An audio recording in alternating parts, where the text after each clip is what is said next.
America దాడులతో emergency ప్రకటించింది Iran అయితే ఏదైతే ఫోర్డో కేంద్రంపై అమెరికా దాడి చేసిందో దాని చుట్టూ కూడా రేడియేషన్ లీక్ అయ్యే అవకాశం ఉన్నట్లయితే సమాచారం అందుతుంది. సో దానికి సంబంధించి ఒక విజువల్ కూడా బయటికి రావడంతో ఇప్పుడు అక్కడ పరిస్థితి ఏంటనే ఉత్కంఠ నెలకొంది. దీంతో ఇరాన్ ప్రభుత్వం అయితే ఎమర్జెన్సీ ప్రకటించింది అక్కడ.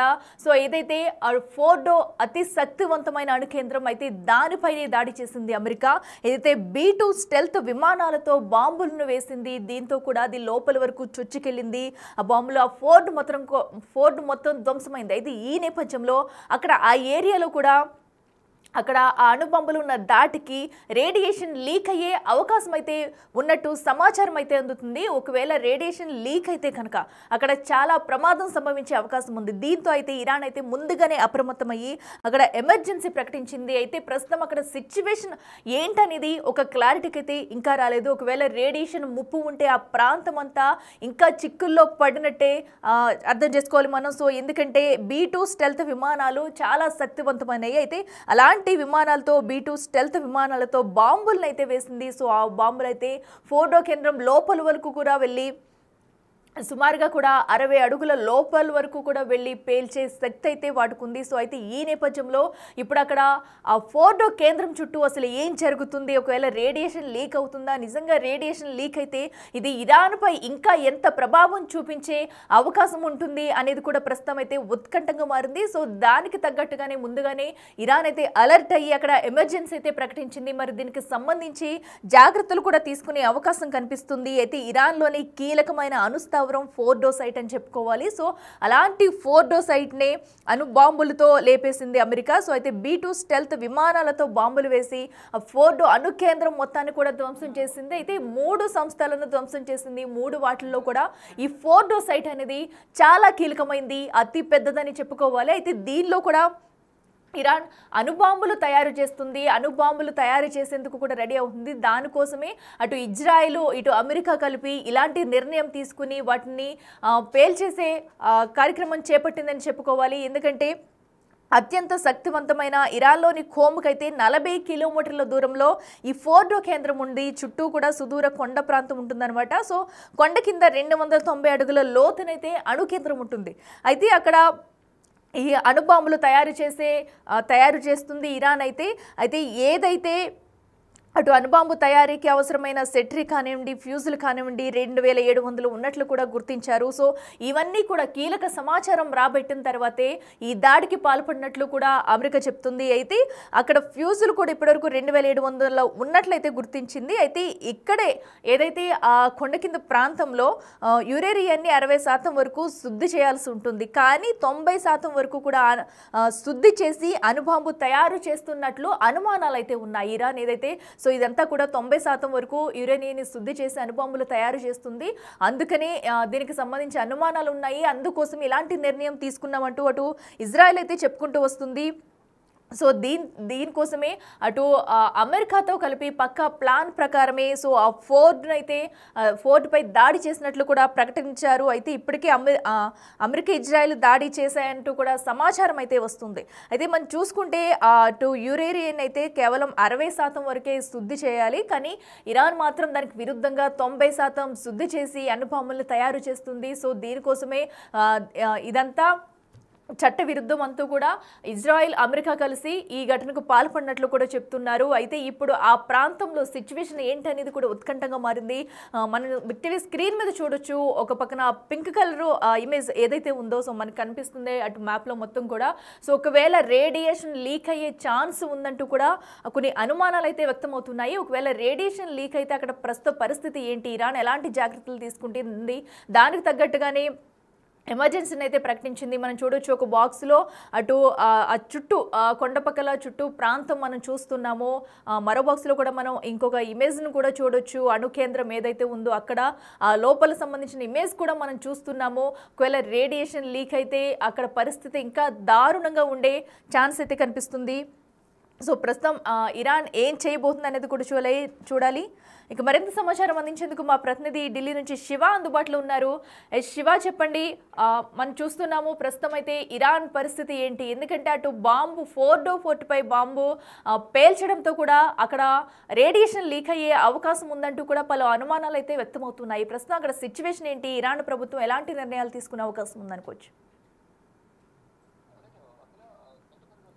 ఇరాన్ ఇజ్రాయెల్ మధ్య భీకర యుద్ధం కొనసాగుతుంది. మధ్యలోకి అమెరికా ఎంటర్ కావడం, ఇరాన్ కు సంబంధించిన 3 కీలక న్యూక్లియర్ కేంద్రాలపై దాడి చేయడం, అందులోనూ అతిపెద్ద అణుస్థావరమైన కీలక స్థావరం ఫోర్డో సైట్ పైన శక్తివంతమైన బాంబులతో ఇటు అమెరికా పేల్చేసినట్టు తెలుస్తుంది. బీటు స్పిరిట్ బాంబులను వినియోగించి ఇరాన్ పై దాడి చేసిన నేపథ్యంలో 3 ఈ అణు కేంద్రాలు న్యూక్లియర్ కేంద్రాలు ధ్వంసమైనట్టు కూడా తెలుస్తోంది. అంటే మొత్తం ఈ బీచ్ స్టెల్త్ విమానాలతో బాంబులు వేసినట్లుగా తెలుస్తోంది అమెరికా. ఇక భూమి నుంచి 60 మీటర్ల లోపల వరకు ఇవి వెళ్లి మరి వాటిని ధ్వంసం చేసే అవకాశం ఉంటుంది. న్యూక్లియర్ సైట్ ను అమెరికా బాంబులతో ధ్వంసం చేసింది. ఆ పేలుడికి పూర్తిగా ఫోర్డో అణు కేంద్రం అనేది ధ్వంసమైంది. ఆ సమీపంలో ఉన్న ప్రజలందరూ కూడా బాంబు పేలుడికి భయాందోళన వ్యక్తం చేసిన పరిస్థితి కనిపిస్తోంది. ఇక ఫోర్డో కేంద్రం నుంచి రేడియేషన్ లీక్ అయ్యే అవకాశం ఉన్నట్లుగా కూడా నిపుణులు అంచనా వేస్తున్నారు. ఫోర్డో చుట్టుపక్కల భయంకరమైన వేడి వాతావరణం వస్తున్నట్టుగా తెలుస్తోంది. అమెరికా దాడులతో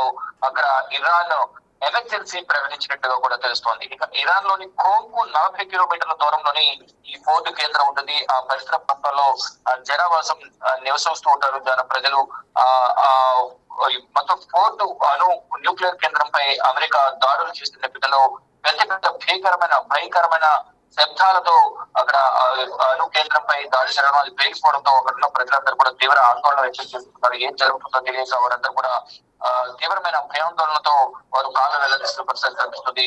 అంటే చుట్టూ కూడా సుదూర కొండ ప్రాంతం ఉంటుంది. కొండ కింది భాగంలో 290 అడుగుల లోతులో ఈ అణు కేంద్రాన్ని ఫోర్డో అణు కేంద్రాన్ని నిర్మించినట్టుగా తెలుస్తుంది. అయితే 2009లోనే ఫోర్డో అణు కేంద్రాన్ని ఇజ్రాయెల్ నిఘా సంస్థలు పసిగట్టినట్లు తెలుస్తుంది. ఇక 2002 నుంచి నిర్మాణాలు చేపట్టినట్టుగా కూడా కొన్ని అనుమానాలు అయితే వ్యక్తమవుతూ ఉన్నాయి. అణుబాంబుల తయారీకి అవసరమైన సెంట్రిఫ్యూజ్లు 2700 ఉన్నట్లుగా కూడా గుర్తించారు. ఇక్కడ యురేనియం శుద్ధికి సంబంధించి అంటే శుద్ధి చేయాల్సిన దానికన్నా మరింత ఎక్కువ శుద్ధి చేయడం అదంతా కూడా చట్టవిరుద్ధంగా జరుగుతున్నట్టు కూడా అందరూ భావిస్తూ ఉన్నారు. దాంతో 60% వరకు కూడా శుద్ధి చేయాల్సి ఉంటుంది. కానీ 90% వరకు యురేనియం ను శుద్ధి చేసి అణుబాంబులు తయారు చేసినట్లుగా అనుమానాలు వ్యక్తమవుతున్నాయి. దాదాపు 230 కిలోల అణుబాంబు తయారీ చేయాలన్నది కూడా ఇరాన్ ఆ దిశగా కూడా పనిచేస్తున్నట్టు తెలుస్తుంది. దానికి సంబంధించి కూడా ఇజ్రాయెల్ వద్ద కూడా దానికి సంబంధించి కొన్ని ఆధారాలు ఉన్నట్లు తెలుస్తోంది. మొత్తంగా 9 అణుబాంబులు తయారు చేయాలనేది ఇరాన్ ప్లాన్ గా తెలుస్తోంది. ఇక అందుకే అమెరికా ఇజ్రాయెల్ దాడి చేశాయనే సమాచారం కూడా అందుతోంది. అంటే కొంత కింది ప్రాంతంలో అమెరికా దాడి చేయడంతో ఇక ఇరాన్ అణుశుద్ధి అణుబాంబు తయారీ చేయలేదనేది కూడా ప్రధానంగా అందరూ అభిప్రాయం అయితే వ్యక్తం చేస్తున్న పరిస్థితి కనిపిస్తోంది. అంటే గతంలోనే ఇజ్రాయెల్ ఇరాన్ మధ్య యుద్ధం జరుగుతున్న సందర్భంలో శాంతి చర్చలకు రావాలంటూ కూడా ఇటు అమెరికా అధ్యక్షుడు డొనాల్డ్ ట్రంప్ ఇరాన్ కు పిలుపునిచ్చారు. దానితో పాటు ప్రపంచ దేశాలన్నీ కూడా శాంతి చర్చలకు రావాలంటూ కూడా ఇరాన్ ఇజ్రాయెల్ ఆహ్వానించారు. కానీ ఇరాన్ మాత్రం దాడులు చేస్తోంది.